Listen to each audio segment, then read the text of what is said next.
মা আজ দুপুরে কি মেনু করেছো দেখিয়ে দাও। এটা কি হচ্ছে? চিকেন রান্না হচ্ছে। বাবা এখনো রান্না করছে? এই তো চিকেনটা করলেই হয়ে যাবে, চিকেনটা হচ্ছে।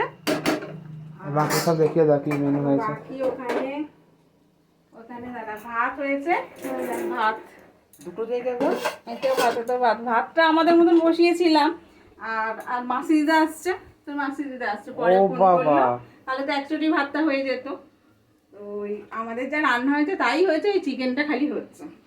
আর এখানে হয়েছে দেখ না, করলা ভাজা, মাছের ডিম ভাজা করেছি, এখানে পটল ভাজা, এখানে আছে একটু টমেটোর চাটনিটা আগের দিনের, আর এখানে একটু মসুর ডাল, এটা আছে নোটে শাকের চচ্চড়ি মাছের মাথা দিয়ে, আর এটা কি বলতো তোর পছন্দের ঝিনুকের জাল ডাঁটা দিয়েছো। ডাঁটা তো বাপি বললো আমি ডাঁটা এনেছি, ডাঁটা দেবে, আমি কার কথা শুনবো বল।